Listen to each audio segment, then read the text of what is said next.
Pocket money എന്ന് പറയുന്ന ഒരു ആപ്ലിക്കേഷൻ വന്ന് കിടപ്പുണ്ട്. അത് ഡിലീറ്റ് ചെയ്യാനോ അത് ഓപ്പൺ ചെയ്യാനോ പറ്റില്ല. അത് ഞാൻ ഓപ്പൺ ചെയ്തപ്പോൾ എൻ്റെ നിന്ന് ഒരു 10,100 രൂപ ഇപ്പോൾ അത് ഓട്ടോമാറ്റിക്കായിട്ട് എൻ്റെ അക്കൗണ്ടിൽ നിന്ന് കട്ടായിപ്പോയി. അത് ആർക്കാണോ ട്രാൻസാക്ഷൻ പോയിട്ടുണ്ട്, ആർക്കാണോ കിട്ടിയെന്നൊന്നും ഡീറ്റെയിൽസ് പോലും എടുക്കാൻ പറ്റുന്നില്ല. അതൊരു സ്കാമാണ്.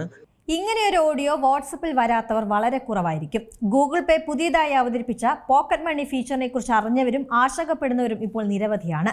ഈ ഓപ്ഷൻ ക്ലിക്ക് ചെയ്താൽ അക്കൗണ്ടിലെ പണം താനെ നഷ്ടപ്പെടുമെന്ന തരത്തിലാണ് ഇപ്പോൾ വ്യാപകമായി പ്രചരിക്കുന്നത്. വലിയ ചർച്ചകളാണ് ഇതുമായി ബന്ധപ്പെട്ട് നടക്കുന്നത്.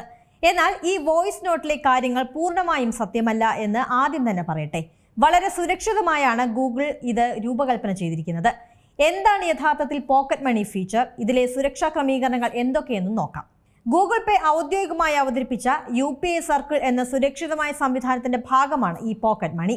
സ്വന്തമായ ബാങ്ക് അക്കൗണ്ടോ UPI ഐഡിയോ ഇല്ലാത്ത കുട്ടികൾക്കും കുടുംബാംഗങ്ങൾക്കും ഡിജിറ്റൽ ഇടപാടുകൾ നടത്താൻ സഹായിക്കുന്നതാണ് ഈ സംവിധാനം.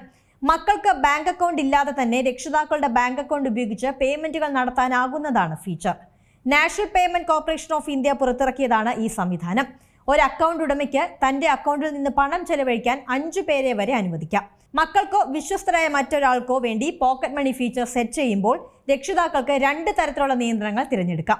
ഒരു നിശ്ചിത പ്രതിമാസ പരിധിയാണ് ആദ്യത്തേത്. പരമാവധി 15,000 രൂപ വരെയാണ് ഇത്തരത്തിൽ നൽകാനാവുന്നത്.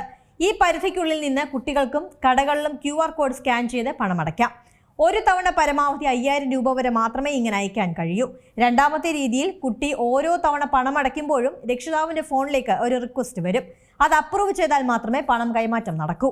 മാതാപിതാക്കളുടെ അനുവാദത്തോടു കൂടി മക്കൾക്ക് സ്വതന്ത്രമായി പണം ചെലവഴിക്കാനും മക്കൾ അനാവശ്യ കാര്യങ്ങൾക്ക് പണം ചെലവഴിക്കുന്നില്ലെന്ന് മാതാപിതാക്കൾക്ക് ഉറപ്പുവരുത്താനും കഴിയുന്നതാണ് പുതിയ ഫീച്ചറിന്റെ പ്രത്യേകത. ഗൂഗിൾ പേയിലെ പോക്കറ്റ് മണി ഐക്കണിൽ വെറുതെ ഒന്ന് തൊട്ടാലോ അതിനുള്ളിൽ കയറി നോക്കിയാലോ പണം നഷ്ടപ്പെടില്ല.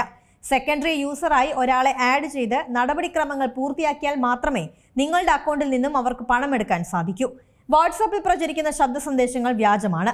എന്നാൽ ഒരു കാര്യം പ്രത്യേകം ശ്രദ്ധിക്കണം. പ്ലേ സ്റ്റോറിൽ പോക്കറ്റ് മണി എന്ന പേരിൽ മറ്റ് ചില തേർഡ് പാർട്ടി ആപ്പുകളുണ്ട്.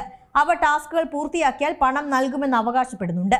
ഗൂഗിൾ പേയ്ക്ക് ഉള്ളിലുള്ള ഈ സംവിധാനം ഔദ്യോഗികവും സുരക്ഷിതവുമാണ്. അതിനാൽ തന്നെ ഇത് തട്ടിപ്പാണെന്ന് പറയുന്നത് ശരിയല്ല.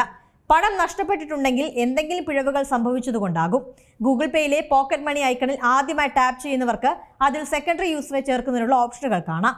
അങ്ങനെ മാത്രമേ നിങ്ങൾ നിശ്ചയിക്കുന്നയാൾക്ക് ഇടപാടുകൾ നടത്താൻ കഴിയൂ. എങ്ങനെയാണ് ഇത് ഉപയോഗിക്കുന്നതെന്ന് നോക്കാം. ഗൂഗിൾ പേയിലെ പ്രൊഫൈൽ ക്ലിക്ക് ചെയ്യണം. UPI സർക്കിൾ എന്ന ഓപ്ഷൻ തിരഞ്ഞെടുക്കണം. ചേർക്കേണ്ട വ്യക്തിയുടെ ഫോൺ നമ്പറോ QR കോഡോ ഉപയോഗിച്ച് അവരെ തിരഞ്ഞെടുക്കാം. അവർക്ക് ഓരോ തവണയും അനുവാദം വേണോ അതോ മാസപരിധി വേണോ എന്ന് തീരുമാനിക്കാവുന്നതാണ്. ബന്ധപ്പെട്ട വിവരങ്ങൾ, അതായത് റിലേഷൻഷിപ്പ്, ID നമ്പർ എന്നിവ നൽകിയ ശേഷം UPI പിൻ അടിച്ച് ഇൻവൈറ്റ് ചെയ്യണം. സെക്കൻഡറി യൂസറുടെ ഫോണിലും ഗൂഗിൾ പേ ആപ്പ് ഉണ്ടായിരിക്കണം. അവരുടെ നമ്പർ കോൺടാക്ട് ലിസ്റ്റിൽ സേവ് ചെയ്തിരിക്കുകയും വേണം. അങ്ങനെ സുരക്ഷിതമായ രീതിയിൽ ആപ്പ് ഉപയോഗിക്കാവുന്നതാണ്. ഡിജിറ്റൽ പേയ്മെന്റ് ലോകത്ത് വിപ്ലവകരമായ മാറ്റമാണ് ഈ പോക്കറ്റ് മണി ഫീച്ചർ. ഏറ്റവും പുതിയ വാർത്തകളും വിശേഷങ്ങളും വിരൽത്തുമ്പിലറിയാൻ സീ മലയാളം ന്യൂസ് എല്ലാ ഡിജിറ്റൽ പ്ലാറ്റ്ഫോമുകളിലും ലഭ്യം.